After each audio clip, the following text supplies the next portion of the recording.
Welcome everyone to Budget Night 2023, the 9th of May, which is a more typical night for a budget night, but we had that October practice one from the previous year. This year it's getting serious to the point where it could actually be the first time since 2017, 15 years, we see a budget back in black. Jeremy, is the economy booming? What's happened? Why have we got so much money? Well, as we were having a chat prior to coming on live, there's a number of changes that have happened in the economy, a very strong resource sector. As you mentioned, Kate, rightly so. Commodities are booming, prices are still quite high. And as we all spoke about, low unemployment, more people in jobs, less people getting government handouts. So that is a major factor to why the government is taking in more tax dollars and royalties, which is contributing to a significant change and difference into creating a budget surplus that we hopefully will see tonight. And the big question is, what are they going to spend it on? Although they've leaked some information that, and this doesn't sound like a rounded number, 82% of additional revenue will go back in the bank account. But there are a couple of things that they flagged that they will spend money on. I should do the formalities first, though. I'm joined by Jeremy Iannuzzelli from KHI Partners and Cate Bakos from Cate Bakos Property. Thank you very much for joining me, you two. We had a lot of fun in October last year. I had quite a few messages today saying, will you be doing budget night? I won't be watching, but I just wanted to make sure you're not at home. It's a big night for us because we're all sort of nerds in a way. Jeremy with the finance, Cate with the property. Cate, the property market has been in the news quite a bit with this rental crisis, the affordability crisis. There's been nothing leaked so far, but what do you think we might see in that space? Or is there anything that stands out to you in those special leaked documents so far? Yeah, there are a couple of little things. I think, rental assistance is probably something that we can anticipate for certain segments of the market. We've heard a lot, particularly last year, about build to rent and other initiatives. What we won't be hearing about, unless I fall off my chair, is ideas around how we can get more private investment to bolster up our rental stock numbers. Unfortunately, that's not going to get the popular vote, enticing mum and dad investors back in. But unfortunately, for the rental situation at hand, I think that supply, that's the critical thing, and building more, it takes a lot of money and a lot of time. So it'll be interesting to see how many budget nights we do, Mike, until we start seeing some kind of enticement or initiative to get more people investing. One thing that I like to do, and this is a red hot tip for anyone playing at home, the budget speech will happen roughly at 7:30. Last year we had to wait a couple of clunky minutes waiting for people to take their seats, but actually at 7:30 or thereabouts, the speech in its entirety will be released on the Treasury website, for want of a better term. So the last two budgets that I did with you, Cate, whilst the Treasurer was doing his thing, I was control Fing for things like rent and housing and affordability. And last year was the first, last May we didn't get any hits. October we got some hits, but that was about, the Future Housing Fund, which kind of, according to Pete Wargent, who unfortunately wasn't able to join us this year because he's on holidays, honestly, on budget night. Does he even bloke? He basically said that they're talking about building roughly the amount of houses that they were planning to, that they build on long-term average anyway. So there wasn't really much in it. I'm not expecting too much there, but they're going to have to pay some lip service to that and those cost of living pressures, right? Yeah, without a doubt. I think that will be a topic tonight. It won't be glossed over. It's on everyone's minds. And we're seeing news feeds just worsening by the day. And I'm looking at the data every month that rolls in from CoreLogic. We've got rental growth figures in our major capitals that for units are getting close to 20% for 12 months rental growth, and over 10% for houses in some cities, and regions aren't immune to it either. It's across the board. So yeah, it's certainly a hot topic. And we haven't got a growing supply, Mike, and we've got more people coming onto our shores. We've got households that have been further divided since COVID. We've had a greater rate of relationship separations, and so we're seeing the household count go down, and we're seeing a pressing need for more homes.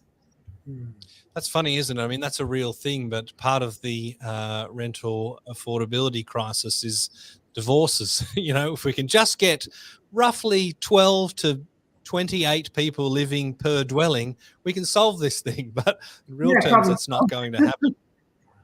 Yeah, Jeremy, you've been dealing with, I suppose, a few inquiries from your client base, and of course, you're the small to medium to even large business champion tonight. A lot of people are starting to feel the bite on these interest rate increases, and of course, we've probably got potentially the one from last week yet to be passed on. We also saw the retail sales figures come out that Stephen Koukoulas has kind of called a retail recession, with migration on a per capita basis. He's saying that this is, a retail recession. What are you hearing at the coalface? Yeah, so we're very lucky to have a client base that's so dynamic and so active. So we really are in touch with what's happening at on the ground type of level. What we are seeing now, and again, it comes back to that old notion that the feel of interest rates doesn't actually start to take effect in the market at least 12 months until it first happens. So, we're looking back to when rates started to rise. It was probably about May of 2022. And the phone calls and the conversations I'm having with clients now is about the cash flow. It is about their own surpluses or deficits. It's about their buffers that are in place.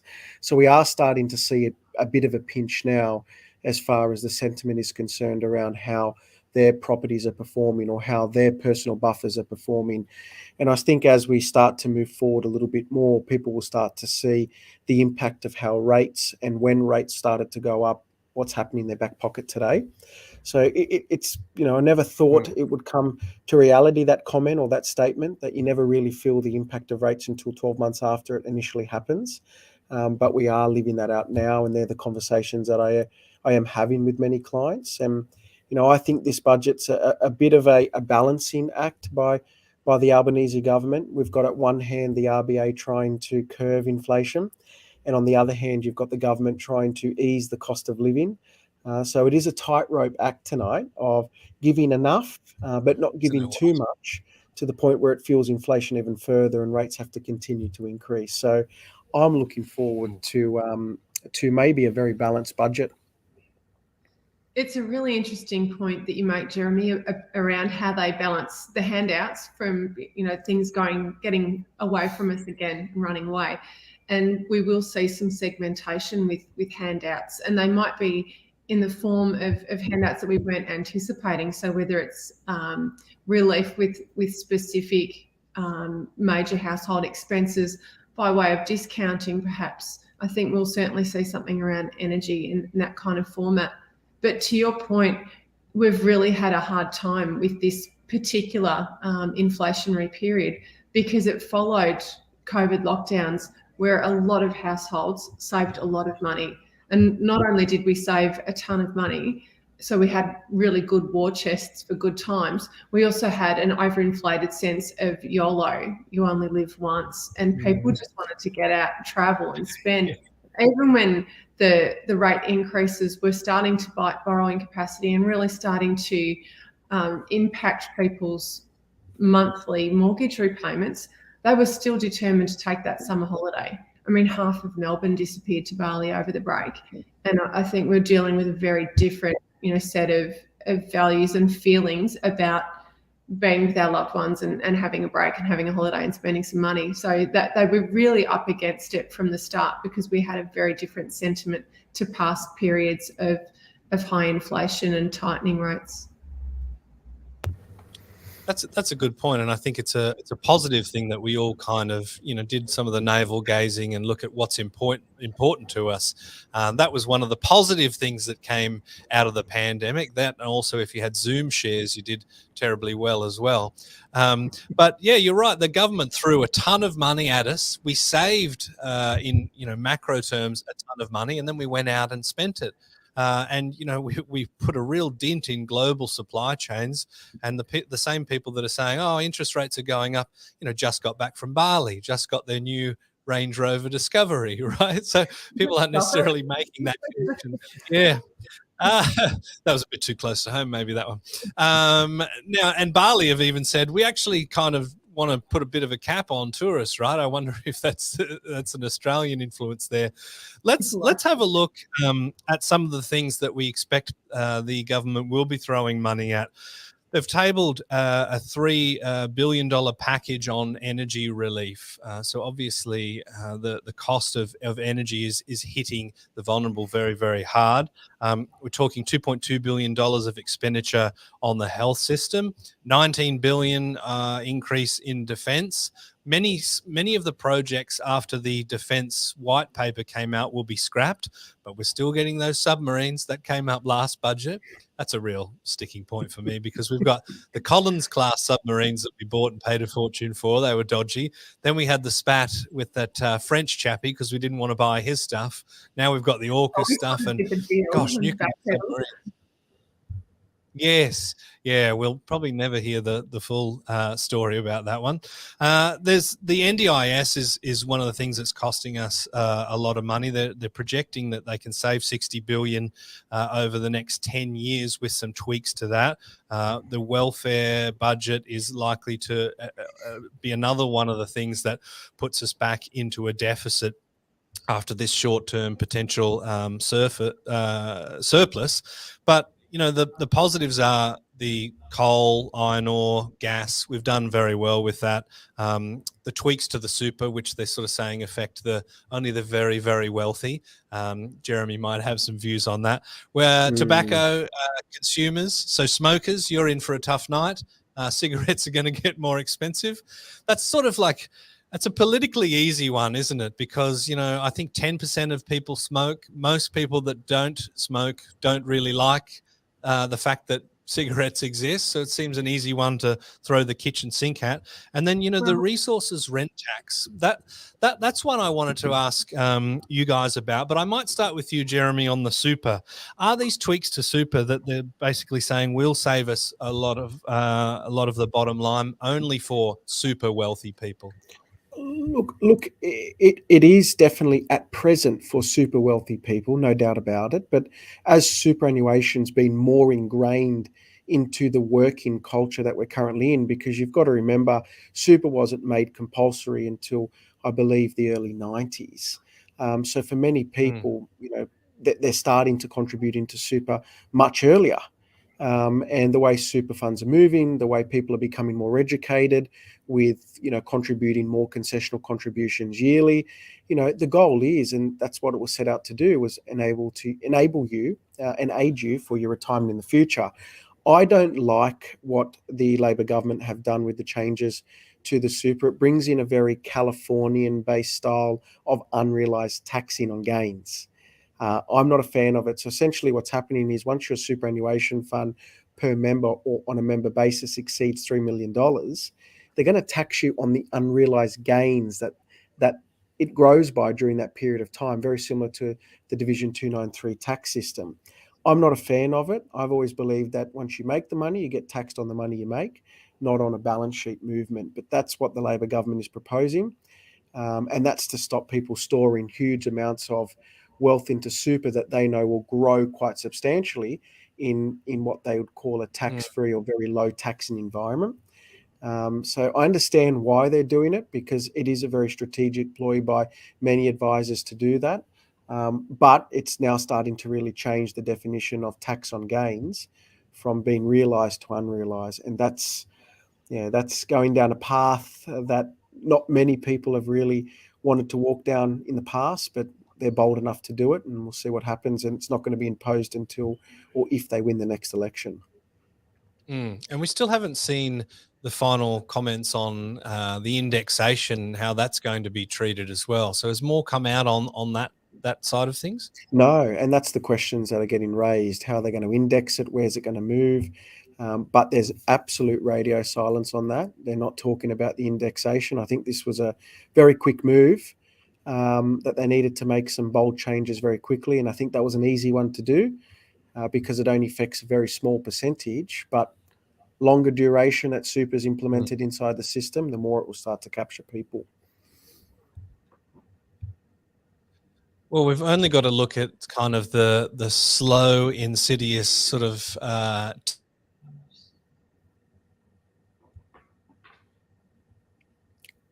Kate, we might have to jump in there and help our good friend. We can also see. Whoa! Did you lose me there for a second? We did, mate. You went into the ether of the internet. We thought we'd jump in and save you a little bit if we could. Sorry. I was just noticing here as well that Pete Wargent is using this as his personal chat room. So I've just put that up on the screen. Hi, Pete. Good to see that you're doing your holidays right and tuning in to Federal Budget Live. Feel free to put any of your comments online there, and we'll share them as well. Cate, now you have a science degree, so perhaps that makes you more qualified than the both of us to talk about iron ore and coal. But this resource rent tax. Now, I don't want to put you on the spot too much, but my understanding in reading Richard Dennis, who wrote Econobabble, talked about how the mining industry is actually a very small proportion it's a sector that employs a very small proportion of people, but gets a huge amount of tax incentives and credits from the government. Is this a quintessential labor ploy to tax the super rich on the resources, or is this kind of a little bit of a fair thing where we are sort of described as the lucky country because of our rich resources, and do those resources belong to each of us individually as taxpayers in a way? Wow, that's not really a science question. That's a very deep and meaningful question to ask. I think if you asked Adam Bant, he'd be saying we should be completely changing it, and they deserve all they get. In fact, I think he almost word for word said that. But you've hit the nail on the head. So the change that they're proposing involves the credits that have been carried forward, and it's essentially been dubbed an ineffective tax generator, even though this petroleum resource rent tax rate is 40%, which sounds astonishing. By changing how the credit system works, don't ask me about that, I'll throw that back to you two. They're envisaging that there'll be significantly higher revenues for us to enjoy. They're also talking about an additional tax hike for offshore, so a royalty for offshore projects. And I guess we've always got to look at the pros and cons of this. Obviously, generating more tax revenue sounds great. Will it make any projects unviable? And if so, which ones? And then how will communities that are thriving on the work that's based on that project be impacted? They're the questions that I ask as a property person every time. Yeah, and there's always those unintended consequences. I mean, we talk about the rental bidding changes, right? And then the knee-jerk reaction to that was we were seeing a lot of landlords put their property on the rental market for well in advance of what the market was saying was reasonable. But that's kind of their reaction to, okay, well, you've sort of stopped us from being able to see as much as we can get from a rent bidding point of view. So we're going to have to start high and come down. That's where I worry about, doing my little control F and putting housing affordability and rents and seeing some sort of announcement that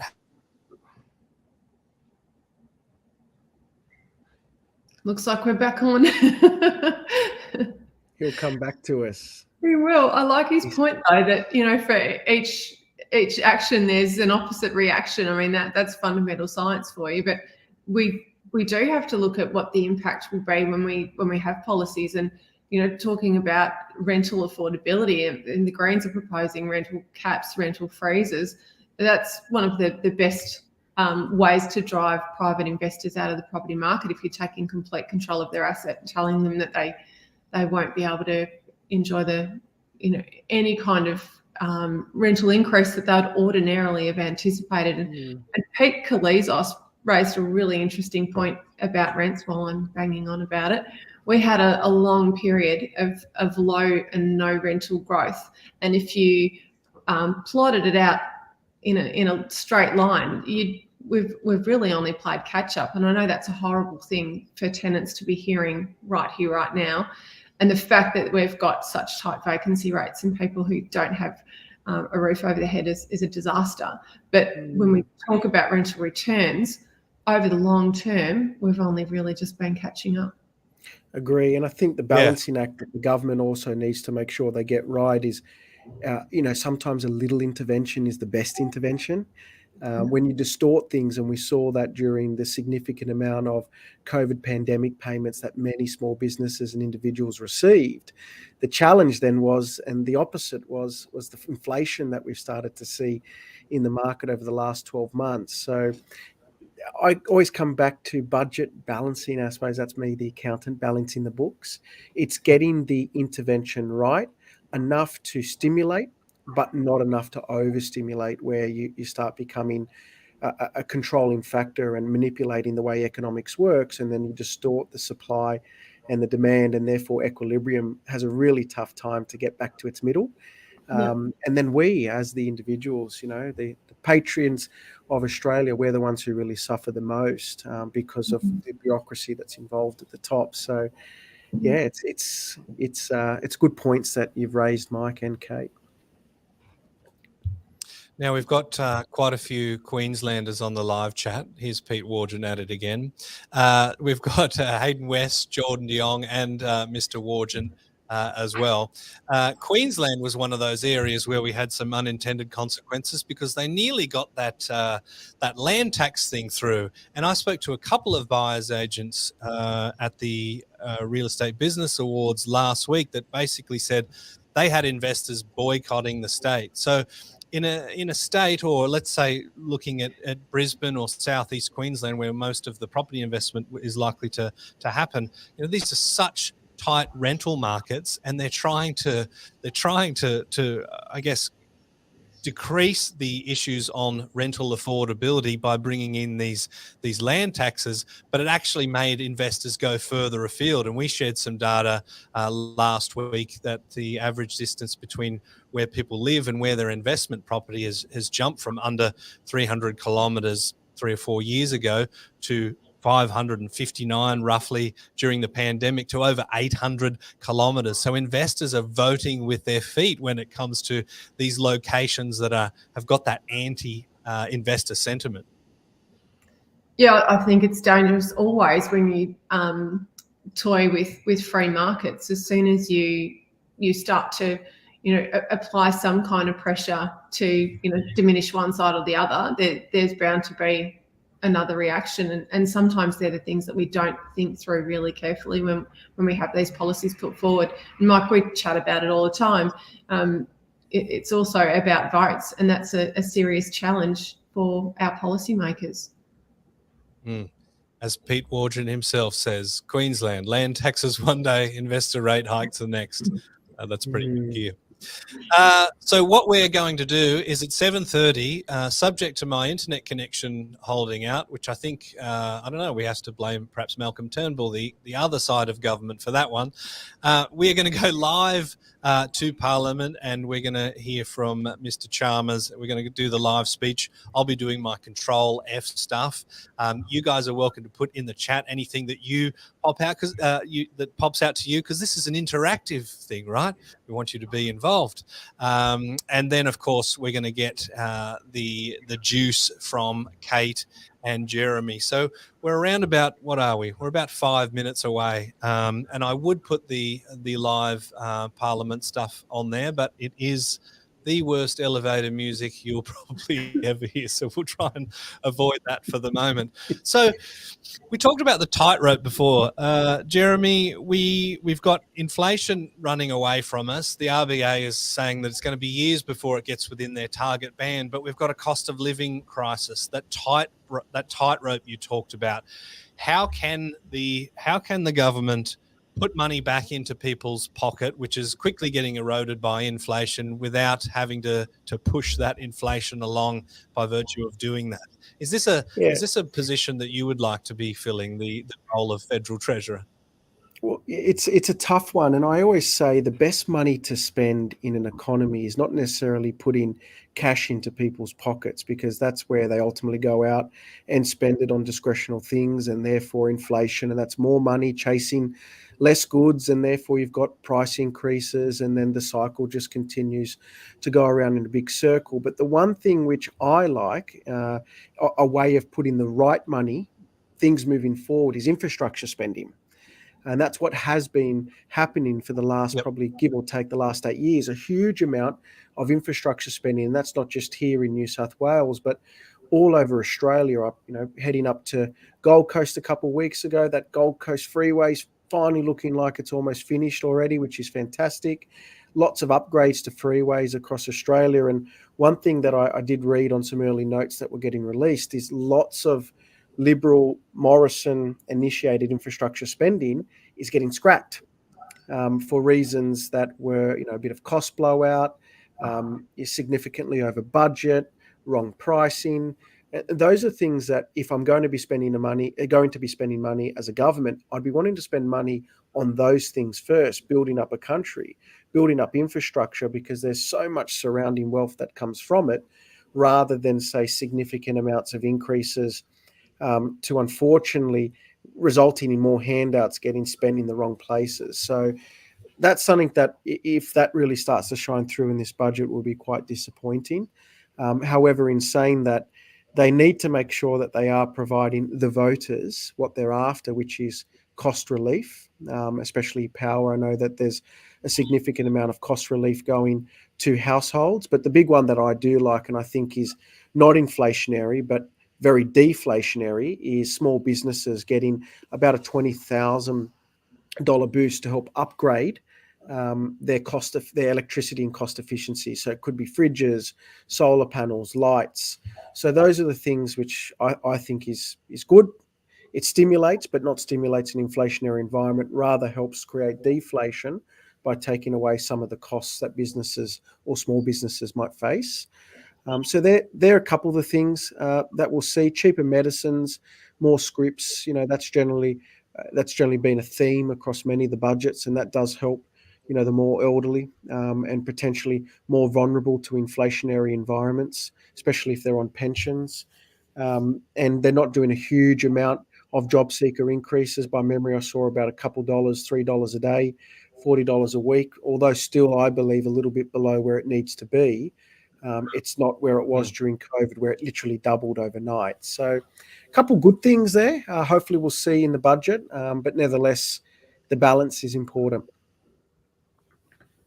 Great point. It is, absolutely. And look, there's movement at the station when it comes to, let's see if I can do this. Parliament is buzzing. Let's have a look at this. Oh, geez, that's a mess. We work on this. It's a very low budget production if you haven't seen us here before. This one, no, that's not going to do it either.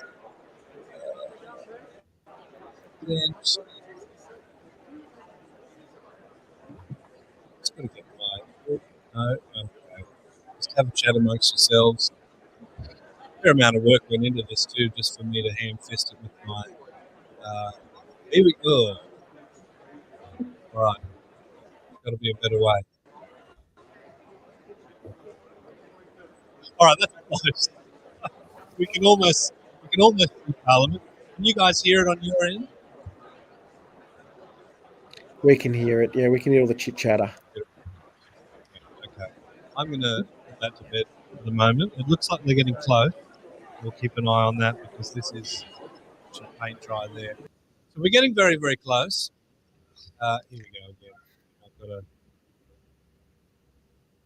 should practice this one, shouldn't I? Hey, got it. There we are. We're back. Yeah. Who doesn't love this live production? Right? We always. In its rawest form, Mike. Always, you Oh. can't go wrong in its rawest form. Got some newcomers. Hi, everyone. Hi, Kath. Now, we do want to talk about. Pardon me there. All right, we're about. Yeah, okay, almost. I can see the treasurer. See, I'm looking at a different screen here. He pulled out a chair and then he put it away. No, we've got the Speaker of the House.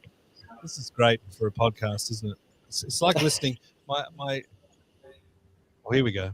Here we go. All right, I'm gonna stick it on here. Thanks, guys. Let's get into the budget. I have received a message from His Excellency the Administrator recommending, in accordance with Section 56 of the Constitution, an appropriation for the purposes of the Appropriation Bill Number 1, 2023-2024. I call the Treasurer.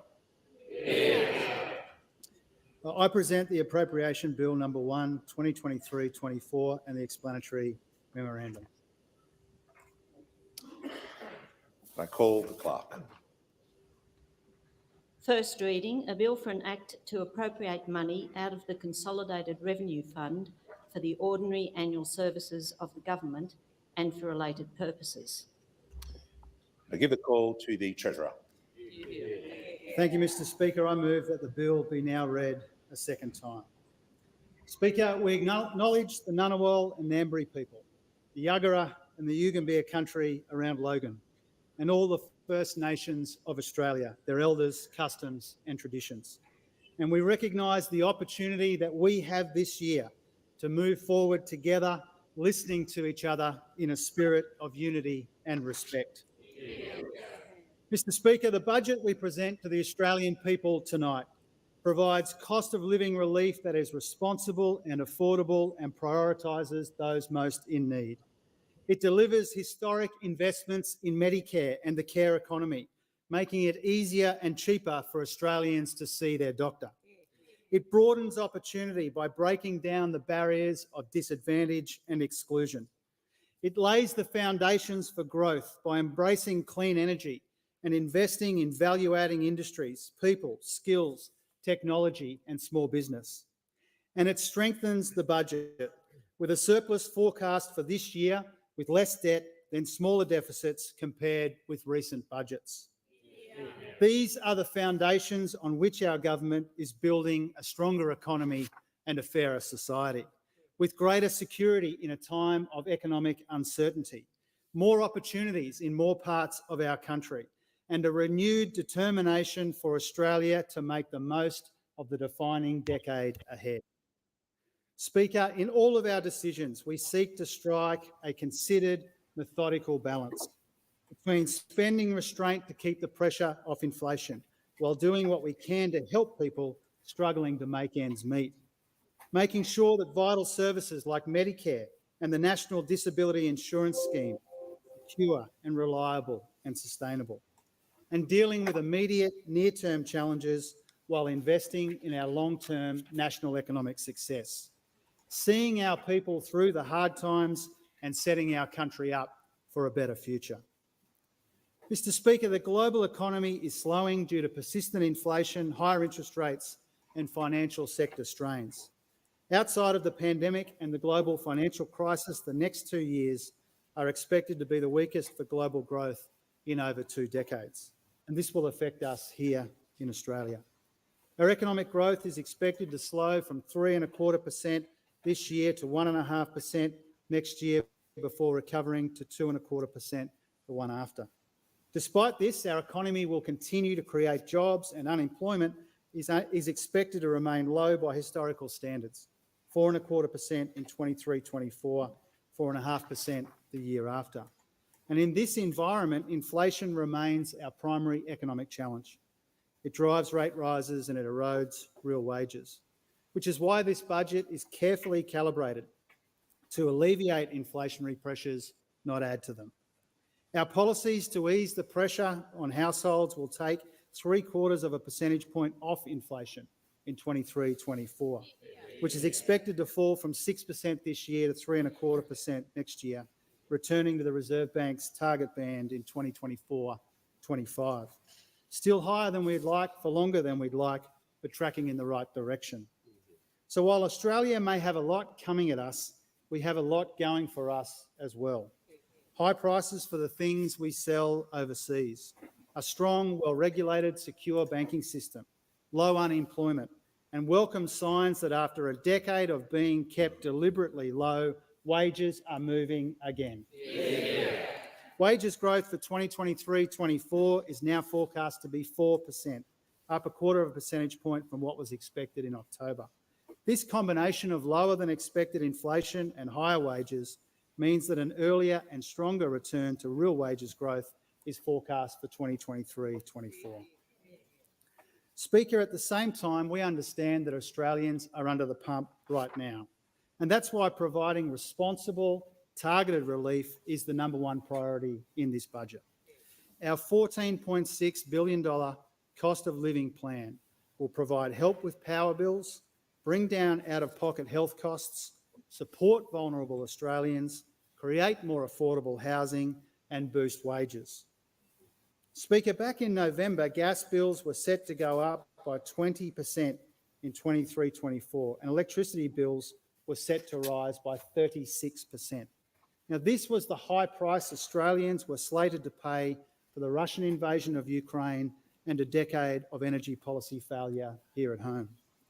Our government refused to stand by and let this happen. We took urgent and targeted action to place a cap on coal and gas prices. And tonight we are delivering up to $3 billion in direct energy bill relief for eligible households and small businesses, co-funded with the states and territories. More than 5 million households will have up to $500 deducted from their power bills in the next financial year. Real relief, right off your power bill, right when you need it. And because of our policies, electricity price increases are expected to be around 25 percentage points less than what was projected, and 16 percentage points less for gas. And a big part of making sure that energy bills are more affordable into the future is improving the energy efficiency of Australian homes, and not just new builds.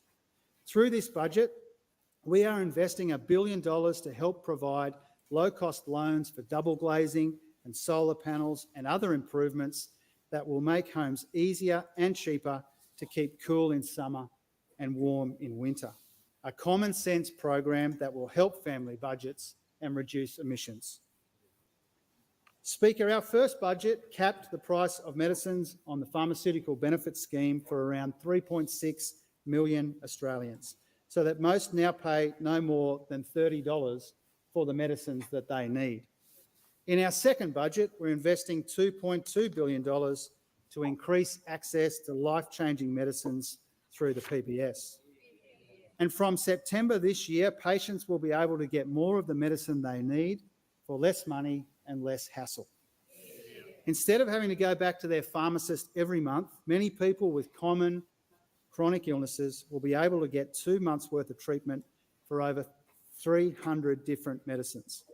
This change will save people up to $180 a year, and for millions of Australians, the cost of medicines will be cut in half. Speaker, our government is proud that in our first year in office, 339,000 new jobs have been created. But even with unemployment at historic lows, we know there are still people struggling to find work and struggling to get by. The pressures on the budget are acute, but as a Labor government, we will always strive to help those who need it the most.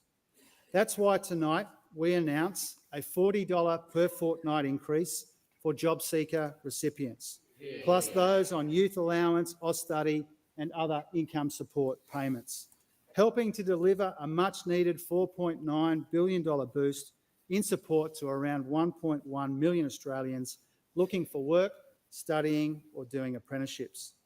And we are going further to help the single biggest group of Australians on JobSeeker, those aged 55 and over. Until now, people aged 60 and over and on payments for a long time have received a higher rate in recognition of the additional barriers that they face finding work. But the truth is, it gets more difficult earlier than that. The majority of people aged 55 and over on JobSeeker are women, many with little to no savings or superannuation, and who are at risk of homelessness. So tonight we're extending the extra support for those aged 60 and over to include Australians 55 and over. More help for some of the most vulnerable people in our community. And in the same spirit, we're expanding parenting payments single, so it will now be available to single parents until their youngest child turns 14 rather than 8. This will provide 57,000 families with an extra $176.90 per fortnight. Over 90% of these parents are single mums. They deserve our respect and our support for the incredible job that they do. Speaker, for too long, secure, affordable housing has been out of reach for too many Australians. Tonight, to help ease the pressure on people feeling the pain of rising rents, we are increasing the maximum rates of Commonwealth rent assistance by 15%. This will provide up to $31 extra a fortnight for people renting in the private market and community housing, the largest increase in more than 30 years. But we know an essential part of the solution to pressures in the housing market is more homes for Australians. Our housing accord aims to build 1 million new well-located homes over 5 years from 2024. We're going to help drive this with a new tax break for build-to-rent projects, cutting the managed investment trust withholding tax from 30 to 15%. And by increasing the liability cap of the National Housing Finance and Investment Corporation by $2 billion to support more lending to community housing providers. We want more Australians to know the security of a roof over their head, which is why we're also working with the states and territories to improve planning, to build more houses and to deliver a better deal for renters. For this same reason, implementation of the $10 billion Housing Australia Future Fund is critical to build more of the social and affordable houses that our people need. Speaker, our government came to office promising to get wages moving again. They're now growing at their fastest rate since 2012. And let's be clear, when it comes to the cost of living, fair wages for workers are not the problem, they're part of the solution. Meaningful and sustainable wages growth is a fundamental feature of an economy that rewards people for their hard work. Meaningful and sustainable wages growth is why we've consistently advocated for low-paid Australians so they don't go backwards. The Prime Minister has said it many times, the heroes of the pandemic deserve more than our thanks. They deserve fair pay for their vital work. I'm proud that our budget provides $11.3 billion to fund a 15% increase in award wages for more than 250,000 aged care workers. This pay rise will help retain, reward and recruit the hard-working people who care for our loved ones as they grow old. And the message from our government to the aged care workers of Australia is very simple. You deserve every cent. Speaker, one of the things that makes this the best country in the world is our shared belief that every Australian should be able to access affordable, reliable healthcare. But right now, too many are finding it more and more difficult to see a doctor. The costs are too high, the wait times are too long, and the consultation is often too short. Families are being forced into a lose-lose choice between getting the help they need or paying their other bills. This robs parents of peace of mind and it puts families under strain.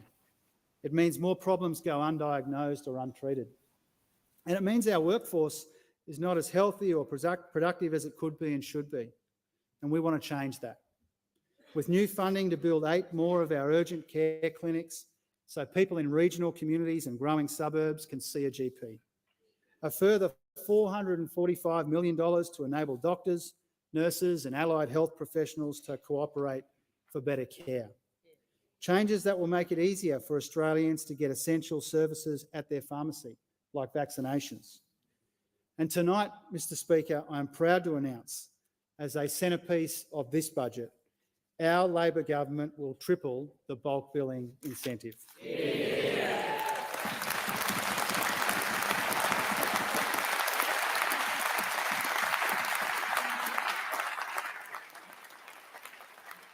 This is the biggest increase to the incentive ever, delivering a $3.5 billion boost that will help GPs provide free consultations to around 11.6 million eligible Australians, including children, pensioners and other concession card holders. All of this will help take pressure off our public hospitals and emergency departments still feeling the strain of a once-in-a-century pandemic. And it will ensure that for millions of people, the quality of your healthcare is guaranteed, not by your credit card, but by your Medicare card.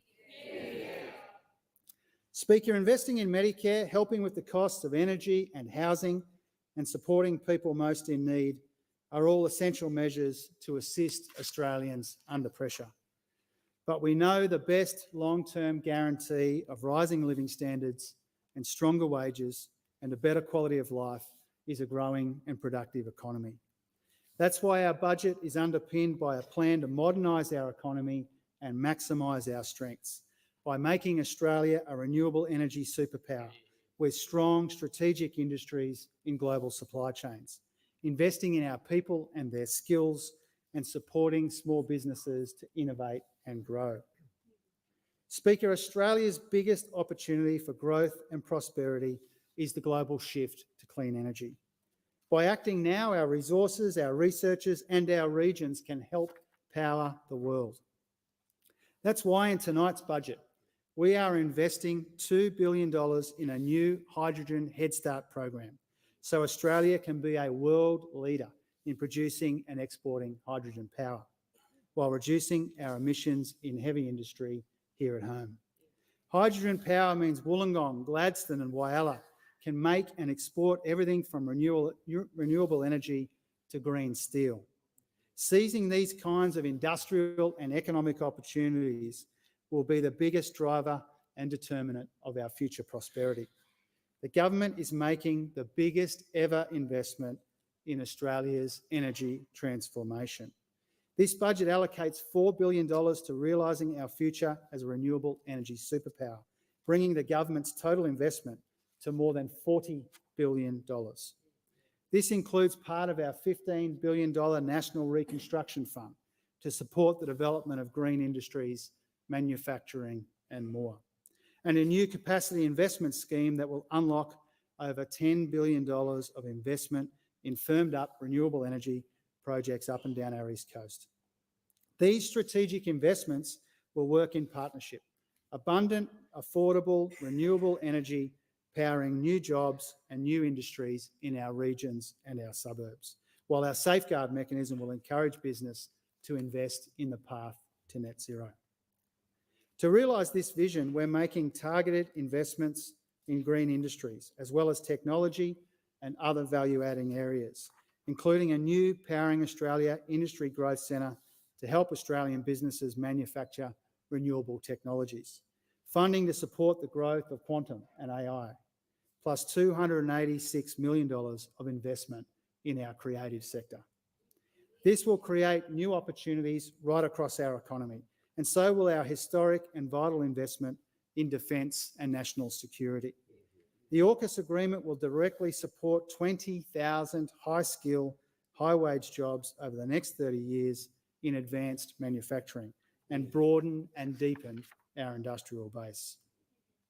To make sure all of these jobs and opportunities extend to every part of our country, we're investing $3.7 billion for a revamped 5-year national skills agreement with the states and territories.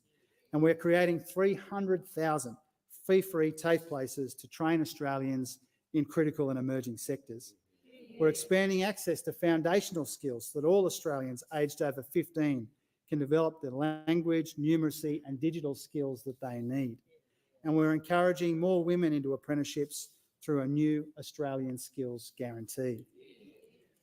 Speaker, in this budget, we also back Australian small business with a $20,000 instant asset write-off, a new small business energy incentive to support investments in power-saving assets, and new help for small businesses to adopt and adapt to digital technology.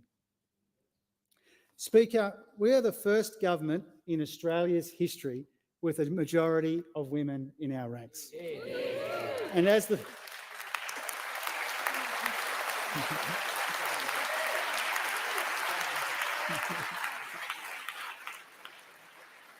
And as the Finance Minister and the Minister for Women often says, we know equality for women is not an add-on, it's not a nice to have, it's absolutely crucial for our prosperity.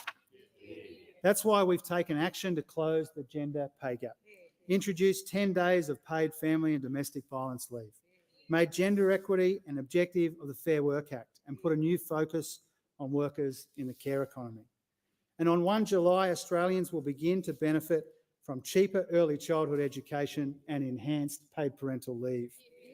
And tonight we build on this work by dedicating almost $590 million to the National Plan to End Violence Against Women and Children, and investing $72.4 million to retain and recruit more early childhood educators, and by abolishing the punitive Parents Next program while getting on with designing a voluntary system that genuinely supports mothers preparing for work.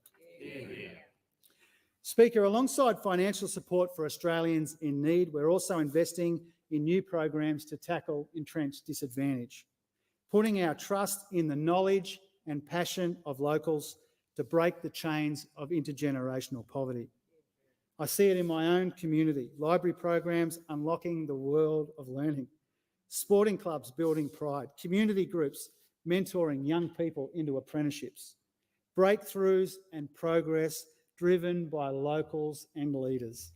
And tonight we back their hard work with a $200 million plan which includes funding place-based partnerships, encouraging evidence-based policy directed at a local level, investment in projects that are delivering measurable success, a new partnership that will help government and philanthropy to coordinate their efforts.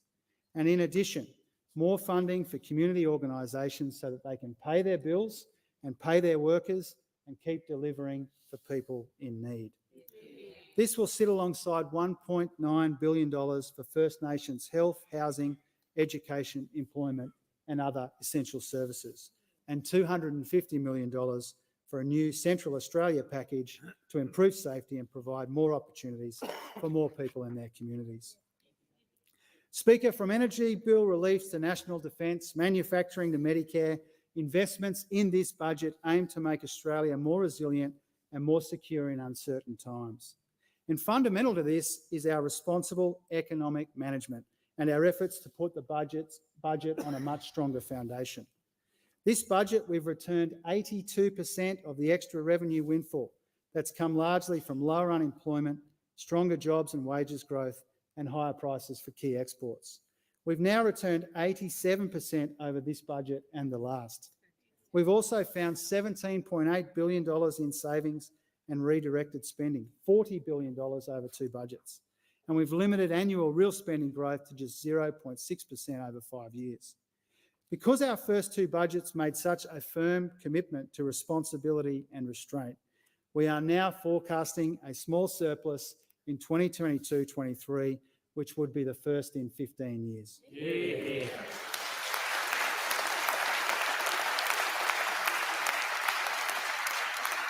We expect that to be followed by a deficit of $13.9 billion in 23-24 and lower deficits across the forward years compared to recent budgets, leading to a $125.9 billion improvement in the budget over 5 years and a much lower public debt burden. Gross debt to GDP is now expected to peak lower and earlier at 36.5% of GDP in 25-26, where it will be $154 billion less than was expected in March 2022. And because we're returning most of the welcome improvement in revenue to the budget, debt will be almost $300 billion lower by the end of the medium term, saving $83 billion in interest costs over the next 12 years.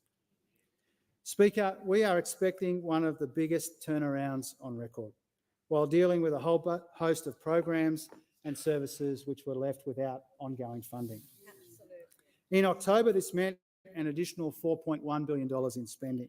In May, we've had to find another $7.5 billion, including $1.5 billion for legacy health funding and to make sure that Australians retain access to their My Health record, and more than $800 million to sustainably fund our biosecurity system to keep our farmers and producers secure. Speaker, our government is building a strong, sustainable care economy that works for carers and for the people they care for, which is why we're extending disability support programs and investing in additional home care packages. We're upholding the security of our nation and the stability of our region, which is why we're implementing the recommendations of the Defence Strategic Review and allocating $1.9 billion to strengthening our relationships in the Pacific. And we're supporting those who have served and sacrificed, which is why we're spending $64.1 million to continue eliminating the claims backlog so that veterans get faster access to the support that they need and deserve. Speaker, beyond the immediate pressures on our budget, there are genuine structural challenges facing us into the future. Defence, health, aged care, the NDIS, and interest payments on debt.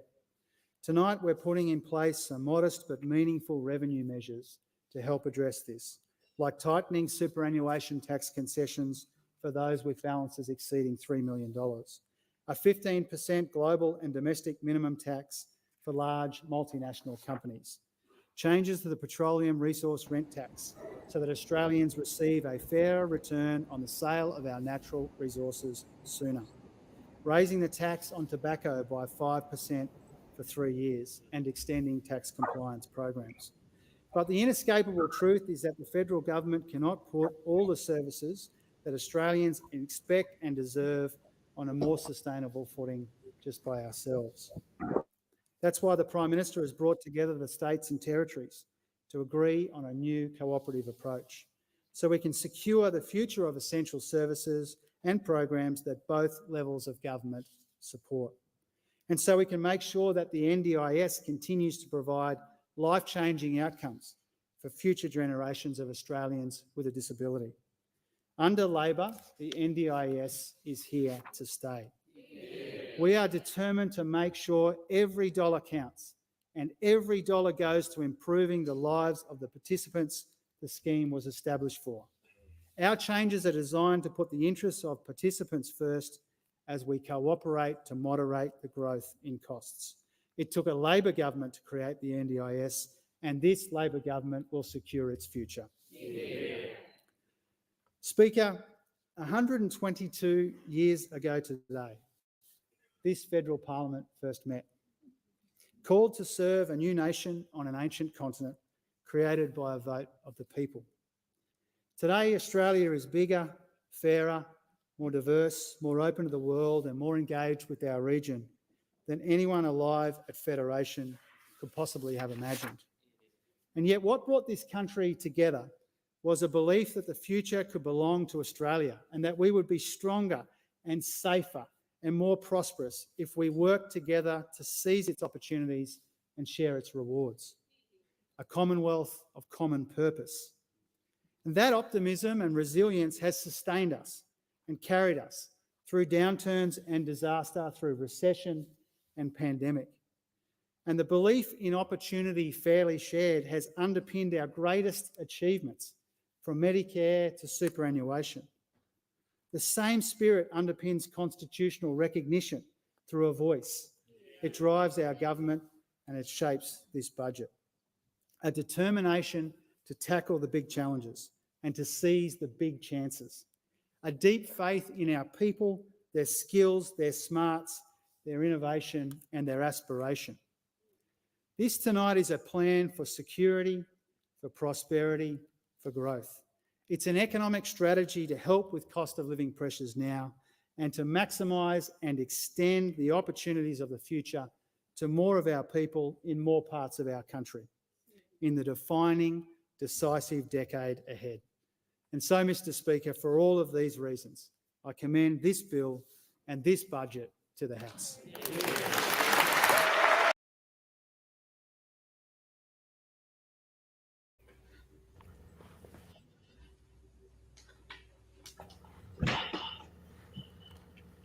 There we have it.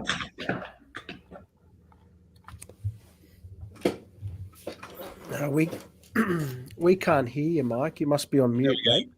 There you We're go. back. Here I am, mate.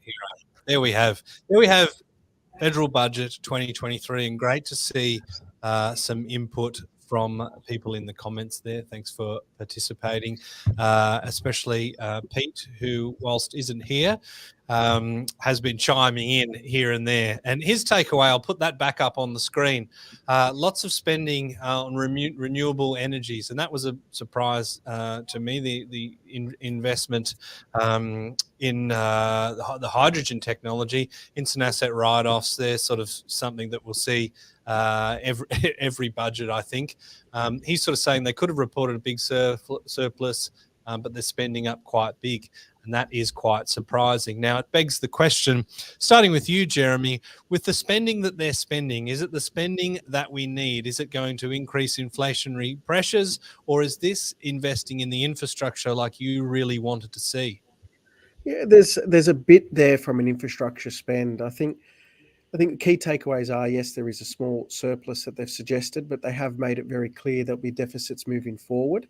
It's definitely a very green budget. We can definitely see a lot of influence from the green members, the green side of the parliament there. So they definitely won quite a bit in that budget speech and in that budget takeaway. So a lot of the money, it's the irony of it, a lot of money came from the key exports, which they don't explicitly say that it comes from iron ore, oil, gas, and all those things.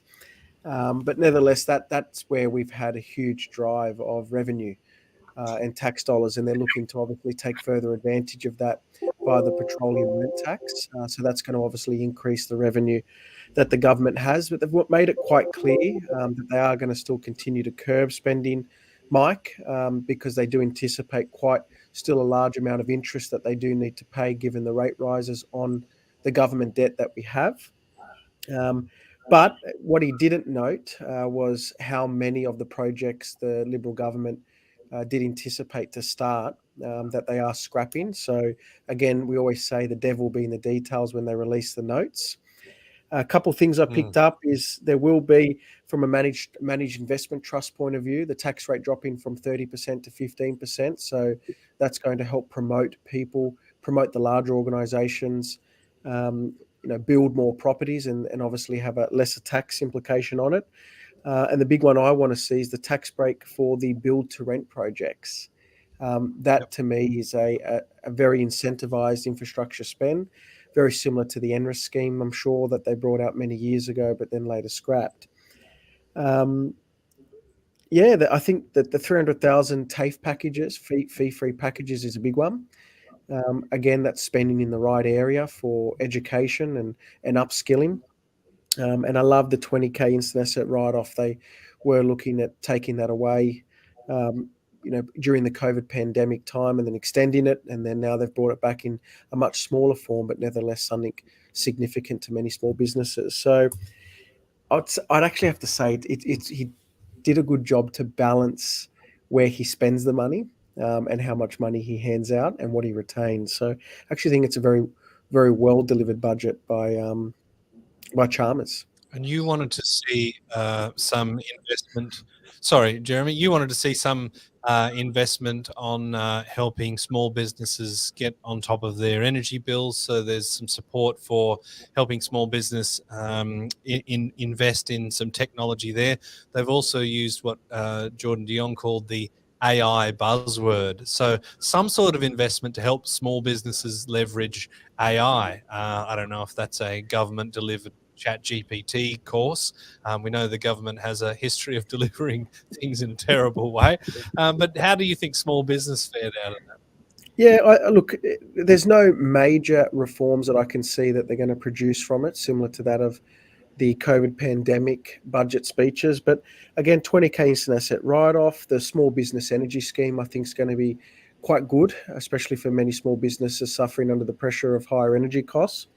And the adapt and adopt digital change, it was something that they did release back in the October budget, about people spending money, small businesses spending money on computers and software and technology, that there'd be almost like an accelerated deduction attached to it.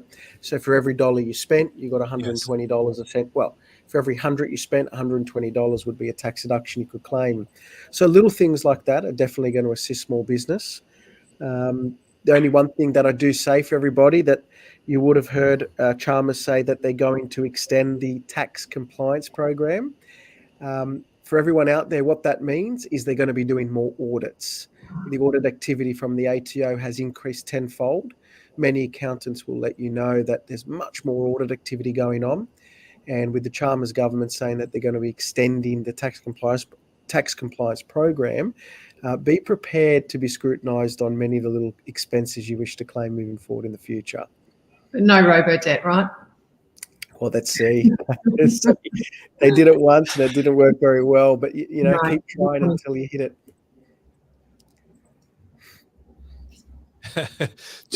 Jordan's sort of saying he's going to need an accountant now. Obviously, he's up to some dodgy stuff there, that tech entrepreneur. Hayden West is now saying, we'll just pay your audit insurance because that's going to be a worthwhile investment. Now, Kate, I did my Control F for rent and I got 16 hits straight away, and then I realised you can't say parent without rent. But then we did in the more affordable housing section, which is nearly a page of the speech. We had the Treasurer talking about the pain of rising rents. They're increasing the maximum rates of Commonwealth rent assistance by 15%, saying that will provide an extra $31 a fortnight for people renting in the private market or community housing. The largest increase in more than 30 years, but $31 a fortnight. Is that going to move the needle on affordability? Look, for the lower end, it will certainly go a little way. It's not going to save the day, Mike, but one thing I did like about this budget is there's a breadth of offerings that will help lower income families and, singles, couples, because it's not just all about rent. Obviously, that's an enormous pressure, but so is energy. And I liked some of the energy assistance that was raised as well. Interesting that you talk about rent and the number of times that word came up, because not once did we hear about first home buyers, which has really been, tipped on its head if we contrast this budget to previous years, where that was the saying, the word that we heard consistently. We haven't heard anything about that. In fact, we can chat about an initiative that I think will help first home buyers that didn't really get airplay tonight, but we know that it's been a change by this government, and that's in relation to shared equity.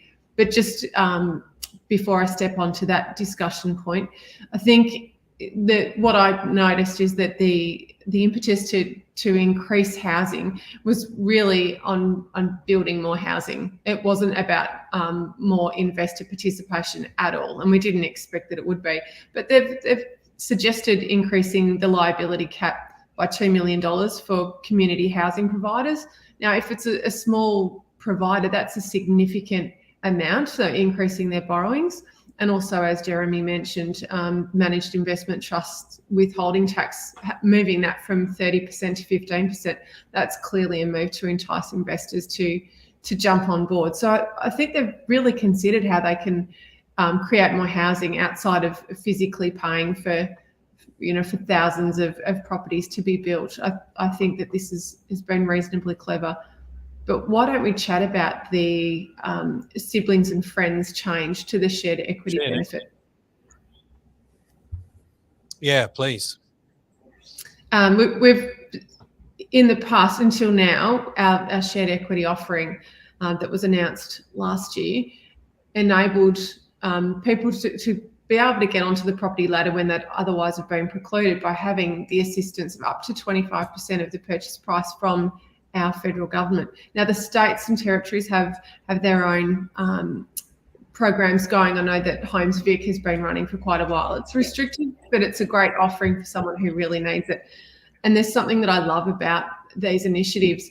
It really does enable people that that have been wanting to get onto the property ladder, haven't been able to save an adequate deposit or have servicing constraints, they can actually do that with the assistance of the government. And it's not for everyone. It's definitely not for investors to get savvy with and to purchase something to live in for a short period and then convert it to an investment property. That's not the intent for programs like this. It's really to help people that want to get onto the property ladder, haven't been able to without a bit of help.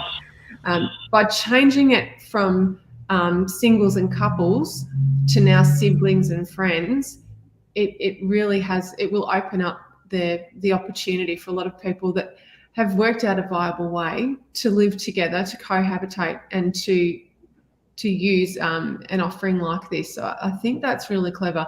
The thing that buyers need to be mindful of if they're going down this path is making sure it's got a degree of future proofing, or at least medium term future proofing, because jumping into something like this and then unraveling it when your situation changes or you don't want to live with your sibling or your friend anymore, it could be quite a costly move to get out of it.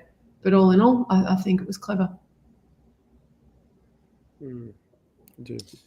It's clear, Jeremy and Kate referenced this as well, that there's no rhetoric from the government in and around private rental accommodation, i.e. the investors who traditionally have always supplied the greatest proportion of rental properties. We're now sort of seeing, their aims to build, what are they saying, 1 million well-located homes over 5 years from 2024. They're talking about the build-to-rent projects and cutting the tax from 30 to 15%, and also looking with the the Housing Future Fund, building more social housing, and implementing $10 billion in that side of things, that they're wanting institutional investors to solve this problem rather than the mum and dad investors. Is the mum and dad investor a political hot potato, do you think, or is this reminiscent of a Labor government that's perhaps wanting to have more involvement from the industry super funds and those sorts of things with their union roots? Yeah, they've got to always. So I'll let you go, Kate. No, I'll let you go, and I'll follow. I think it's dodging a hot potato, because it's very hard to shift the rhetoric from greedy landlord to mum and dad investor giving it a really good crack with one property in the portfolio or whatever. We haven't managed to cross that bridge yet. We've been able to associate private investment activity with fat cats, and until that changes, I don't think our government is going to go near talking about incentivising private investment or looking after mum and dad investors. Remember, Mike, we had a Labor government not too long ago that was talking about removing negative gearing, as a key policy. I do remember. And I was shortened in the video. And that's always been a rhetoric. It's Labor's always, been there to, make sure that everybody gets a fair go and nobody takes too much advantage of a certain situation. But look, I still believe personally, I don't think institutions, given the way things are at the moment, are going to get heavily into the market. The cost of funding is just, in some circumstances, too great for the level of return that they're looking to obtain. In the end, investors do want to see a level of return, and at the moment, it's a tough market for an investor.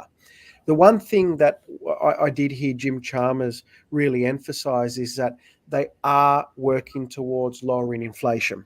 They're expecting that inflation will come down below what they even anticipated. Wage growth is not going through the roof, but sustainable, and they're expecting that interest rates will then follow as inflation comes down. So that hopefully will be supportive in terms of an investor looking to get into the market as interest rates come down, and the environment, the property environment becomes more, I suppose, more financially viable for investors to start to continue to buy, and therefore increase supply for renters to reduce the amount of rent that they're paying as the supply increases. Would you agree, Kate, on those comments? Yeah, I absolutely would.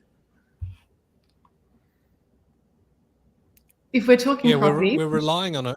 Yeah. Sorry, Kate, that's my live via satellite delay that's ruining this. I'm going to hand it over to you. No, continue on, guys. I do want to chat about the impact on some specific property markets with the Hydrogen Power Initiative, but that was just another side comment.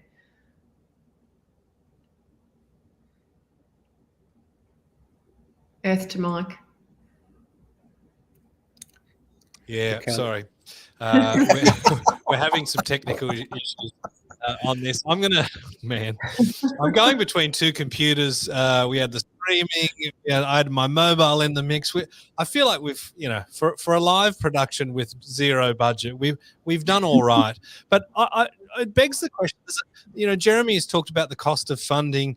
There are a lot of variables that we need to consider before we get the institutional investors solving this rental crisis by building this supply. And we've talked over and over about supply. And yes, of course, if we have more properties, we potentially will have rental accommodation. But the question is, who's buying them?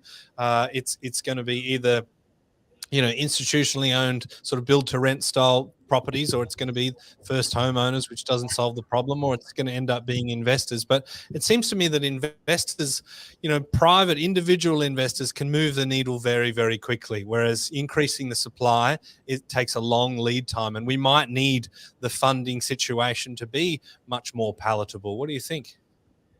1,000%, but that's the unpopular vote, Mike. And until we see that mind shift, we're going to be stuck in this rut with rising rents and tight vacancy rates. I mean, I'm reading some of the comments, greedy landlord has been a popular rhetoric, but, Luke suggested greedy investor or provider of accommodation. Well, of course it's provider of accommodation, but let's be honest, we don't do this from an altruistic point of view when we invest in property. We're picking one asset class because that particular vehicle is suitable to our long or short-term strategy and the way that we want to enjoy the returns on the investment. And if it's not property, it's shares or it's something else. And I think the danger here is that if we're disincentivizing investors, the problem will get a lot worse. That's a different soapbox for me to stand on. But at the end of the day, your point is perfect. We could change this very quickly with opening the floodgates, or at least the opportunity to private investors, as opposed to trying to build more stuff. There's got to be a balance. And is 1 million new well-located homes over 5 years from 2024 going to be enough when we've got such high immigration figures and we're already at a loss? I mean, I've got a comment way back up from Pete, but I'm keen to hear from Pete if he's still in the comments there. Is that going to be anywhere near enough, or is that merely going to just keep up with the demand that's already happening and not even solve that problem? Pete's actually, his wife's calling back to the caravan. Now, Come on. I think I've still got you. Yeah, I've got. You lost me there for a second. We've got some naughty people in the comments figuring out where they're going to pick up their cheap cigarettes. I must intervene and say smoking is very, very naughty, and I know none of you smoke anyway. So you're just being silly. It's a Tuesday night. It's a school night. You need to calm down and be sensible. Let's wrap this up before it gets out of control. Let's go to you first, Kate. The budget.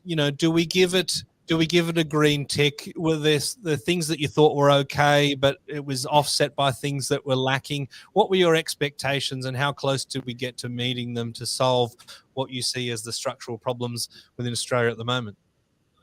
I wouldn't want to be a policymaker trying to design this budget. I thought they did a reasonable job, and it's really hard when you've got people that are screaming for financial relief, but you don't want to further fuel the spending, and so it's a problem. I think that the green focus has been fantastic in terms of energy and just assisting with energy bills, but also assisting with small businesses and having them look at solar energy and other ways to reduce their spending. That was clever. Obviously, the focus on hydrogen power thrills me as an ex-chemist. I think that's great. And it will be interesting to see what it does to those three markets, Wollongong, Whyalla, Gladstone. That's a side comment, because they've really been plagued by the the carbon footprint issue, and that could be a bit of a game changer for some of those manufacturers. I also thought that the healthcare changes, which we haven't chatted too much about, were very clever, especially being able to increase the role of the pharmacy and taking the heat off the GPs, but also if we had to throw money at any segment of our healthcare market, I thought that helping out the hospital workers and the GPs and relieving people of that decision to make around seeking healthcare versus paying your bills when we've got bulk billing covered. That's a huge win, and it's a very Labor thing to do. But yeah, I was impressed with the focus on healthcare and how they tried to manage that with all of the competing priorities. From we've got defence spending, we've got he went through it all. I thought it was a good balance, Mike. And I think probably more in it than the last couple that we've seen by a country mile, and also some great initiatives in and around domestic violence and veteran support as well. And of course, there's going to be quite a lot of infrastructure spend bringing all this renewable stuff to the actual power grid as well. I was talking to a neighbour of mine who's involved in underground cables to connect offshore wind farms that are still in the kind of planning and feasibility stages, but we could really see a huge investment in renewables. And with a Labor government in the past that talked about real action on climate change, but then also had that Adani thorn in the side that they approved, this one actually seemed a little bit more of a straight bat. Jeremy, what about yourself? With this budget, I think the last two at least you were extremely disappointed about. This one, there was a little bit more in it. How do you rate it? Yeah, I probably approve of this budget the most, to be fair, because very clear and concise in his message. He made it clear to say that the economy will slow from 3.25% to about 1.5% before it recovers in the next couple of years to about 2.5%, which is in line with where we want things to be, between that 2 to 3% range. He's tackled the issues that we've long said that have been around for quite a while, especially in the healthcare sector, especially with health professionals. So good to see an increase in the bulk billing budget, as well as a major increase, around about 15% increase for all the health professionals like your nurses and doctors, people at the front line of during COVID. I think they got left behind for quite a while as things were kind of getting back on track. Businesses, the businesses have had their fair share of a really good couple of years of budget from reckless spending, no doubt about it. But nevertheless, they're still getting some form of incentive with an extension to a smaller amount, but nevertheless an extension to the instant asset write-off. I like the small businesses energy incentive, and to me that's stimulating the right way, because it helps create deflation in the market as opposed to inflation by getting small businesses to a point where they're not having to spend a truckload of money to run their operation moving forward. So to me, that's important. Big couple things I do like, and I'm a big fan of the single parenting payment, especially getting those single mothers back into the workforce and some assistance. To see that increase from 8 years to now 14 years is a huge difference. I know many very strong women out there receive the single parenting payment as a top up to their income, and they work their backsides off. So that's exciting to see, and a reward for all those single mothers getting back to work. Power bill relief, there'll be some assistance there for everybody in relation to that. So I'm looking forward to seeing what that looks like. But this is a better budget, not a huge amount of reckless spending. Definitely very green budget. We can see the influence from the Greens. And I just could probably say that we're very lucky for those key exports, the commodities, the things we dig out of the ground for bringing us into a position where we have that type of money to splash out that we just did. And we even talked about green steel. Is that just me sort of being a little bit naive? Is this sort of like clean coal? Is there such a thing as green steel when it is coming out of the earth from iron ore? Well, effectively, yes, there is. It's a manufacturing of steel without the use of fossil fuels. So you're not producing carbon dioxide when you're using hydrogen. Right. Yeah, that's why we get the scientists. So it's a lab-grown diamond of steel. Yeah. We're Jordan very wants lucky. you to be Jeremy, and Warden is voting me for PM. I'll politely decline. Thank you very much. I'm sure you will as well. You've got enough problems. But before we let it drag on too long, I'll go to any last comments from you guys, but I want to say thank you very much for joining me for another budget. I think probably we won't see another October one, and we'll catch you next May. This is where all the property nerds hang out, apparently, all the cool kids on a Tuesday night. Final words from you, Kate? Oh, it's been great to catch up with you guys again. Shame we didn't see you on the screen, Pete. Great to have you on the chat. And yeah, I think that we've got a fair bit that will come out tomorrow in the papers that we can have a chat about, a few bits of feedback that will be flying around. But no, it's been a great night and great to have so many people commenting. Thanks very much for jumping on board. Kate, what about yourself, Jeremy? Is the phone going to be ringing hot tomorrow with people wanting to unpack it with you? No, I think this one's actually going to be a very, very slow Wednesday. There's not a lot there that impacts my side of things from a tax point of view. But like Kate, it definitely feels like without Pete being there, we are missing that musketeer is not afraid to put his 2 cents in. So Pete, thank you very much for all your comments, mate. It's been fantastic to read what you're writing. And Mike, thanks again for having me here. It's a pleasure, guys. It's a real honor to share the night with you guys. I had fun. We had probably more technical issues than we like, but you know, this is the unpolished world of live television. I say television, we got zero budget. I think we did a good job. Thank you very much, you guys both, for sharing your wisdom, and we'll see you next May. Next.